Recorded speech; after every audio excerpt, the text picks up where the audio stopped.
23 ივნისი საერთაშორისო ოლიმპიური დღეა. აღნიშნული დღე მსოფლიოს დაახლოებით 200 ქვეყანაში აღინიშნება, მათ შორის საქართველოშიც. ოლიმპიური კომიტეტის ინიციატივით ოლიმპიურ დღესთან დაკავშირებით მარათონი გაიმართა.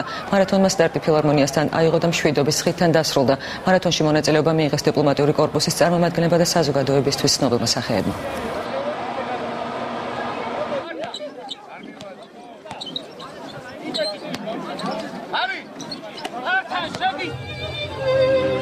ძალიან კარგია, რომ ყველა ფედერაცია ჩართულია, ყველა რაღაც თავის პატარა სპორტული შეჯიბრი ღალისი მოაწყო, კალადმურს თამაშობენ, იქით პინგ-პონგი იყო, კიდე რაღაც სხვადასხვა სახეობები და მისასალმებელია, რომ სპორტსმენები, მოყვარულები, დიდები, პატარები ყველა ჩართული ვართ და ძალიან მნიშვნელოვანი გზავნილია ალბათ ეს დღე და მანამდეც წინა წლებში და მომავალი წლებიც 2015-მდე, რომ ეს გზავნილია, რომ ყველა ჩავერთოთ 2015-ში და ღირსეულად უმასპინძლოთ ამ კარგ ფესტივალს.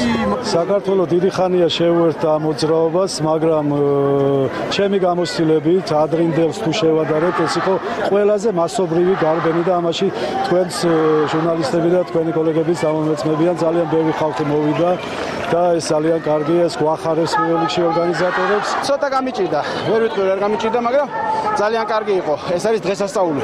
საქართველოს ზეიმობს დღეს, ჩვენ ოლიმპიური ქვეყანა ვართ, რომ ვიტყვიან, ძალიან ბევრი წარმატებული სპორტსმენი ყავს და ჩვენ შევუერთდით მსოფლიო მოძრაობას ოლიმპიური თამაშების და დღეს 190 ქვეყანაშია ზეიმი და საქართველოს შევუერთდა ამას.